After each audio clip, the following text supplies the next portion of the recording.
வணக்கம் நண்பர்களே, எல்லாரும் எப்படி இருக்கீங்க? கண்டிப்பா எல்லாரும் சூப்பரா இருப்பீங்க. அட்மோஸ் கிரியேட்டிவ்ஸ், கற்பனைகளுக்கு உயிர் கொடுக்கும் கைகள்.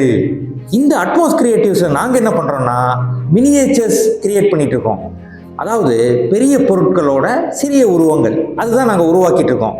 நார்மலாக இந்த மினியேச்சர்ஸ் எல்லாரும் 3D பிரிண்டர்ஸ் அதெல்லாம் வச்சு உருவாக்கிட்டு இருக்காங்க. ஆனால் நாங்கள் கையில் உருவாக்கிட்டு இருக்கோம்.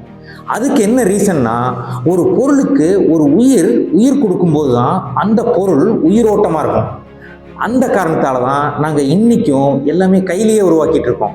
நாங்கள் நிறைய பொருட்கள் இந்த மாதிரி உருவாக்கியிருக்கோம், இந்த மாதிரி மினியேச்சர்ஸ் உருவாக்கியிருக்கோம். அதில் ஒரு மினியேச்சரை பற்றி தான் இன்றைக்கி நம்ம பார்க்க போகிறோம். அது என்ன மினியேச்சர்னா, அதுக்கு ஒரு பாரதியார் பாடலிருந்து க்ளூ கொடுக்க போகிறேன். அதை வச்சு நீங்கள் கண்டுபிடிங்க பார்ப்போம். நல்லதோர் வீணை செய்து அதை, என்ன மக்களே கண்டுபிடிச்சிட்டிங்களா? கரெக்ட், வீணை. வீணையோட மினியேச்சரை பற்றி தான் இன்னைக்கு நம்ம பார்க்க போகிறோம். பார்த்தீங்களா மக்களே, மினியேச்சர் வீணை. இந்த மினியேச்சர் வீணைக்கு பெரிய வீணை உருவாக்குறதுக்கு எவ்வளோ உழைப்பும் நேர்த்தியும் தேவைப்படுதோ அதே உழைப்பும் நேர்த்தியும் இதுக்கும் தேவைப்படுதுங்க.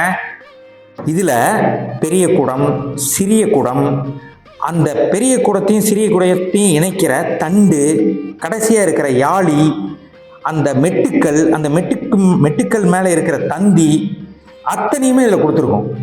அது மட்டும் இல்லைங்க, இந்த சிறிய குடத்தில் பார்த்தீங்கன்னா எச்சிங் பண்ணி அதில் காப்பர் கொடுத்துருக்கு. இந்த பெரிய குடத்தில் கூட மேலே காப்பர் பதிச்சிருக்குங்க. ஆமாம், எதுக்கு இந்த காப்பர் பதிச்சிருக்கோம், எதுக்கு காப்பர் கொடுத்துருக்கோம்னு கேட்குறீங்களா? உங்களுக்கே தெரியும், காப்பர்னாவே பாசிட்டிவ் எனர்ஜி. இந்த கோயில் கலசங்கள்லாம் பார்த்தீங்கன்னா காப்பர் தாங்க கொடுத்துருப்பாங்க. இந்த பாசிட்டிவ் எனர்ஜி நம்ம வீட்லேயோ ஷோகேஸில் நம்மளுக்கு பிடிச்ச ரூமில் இல்லை ஒரு ஆஃபீஸில் வைக்கும் போது ஒரு பாசிட்டிவ் எனர்ஜி கிடைக்கும். அந்த ரீசனுக்காக தாங்க காப்பர் கொடுத்துருக்கோங்க. இந்த முறுக்காணிகள்லாம் பார்த்தீங்களா எவ்வளோ மைன்யூட்டாக கொடுத்துருக்கோங்க. இந்த பெரிய குடத்தில் பார்த்தீங்கன்னா நுட்பமான ஓவிய வேலைப்பாடுகள் பண்ணியிருக்கோங்க.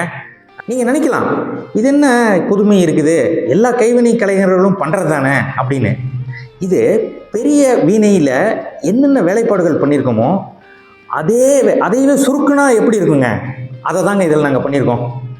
இந்த வீணையை உங்கள் மனசுக்கு பிடிச்சவங்களுக்கும் உங்கள் மனசுக்கு நெருக்கமானவங்களுக்கும் ஒரு நினைவு பரிசாக கொடுக்கலாங்க. இந்த வீணையை பற்றின விலை மற்றும் இதர விவரங்கள் தெரிஞ்சுக்கணுன்னா கீழே இருக்க நம்பருக்கு கான்டாக்ட் பண்ணுங்க. அட்மோஸ் கிரியேட்டிவ்ஸ், கற்பனைக்கு உயிர் கொடுக்கும் கைகள். அடுத்தது இதே மாதிரி ஒரு மினியேச்சர்ஸ், வித்தியாசமான மினியேச்சர்ஸோட உங்களை நான் சந்திக்கிறேன். அதுவரை உங்களிடமிருந்து விடைபெறுவது உங்கள் விவேக். வணக்கம்.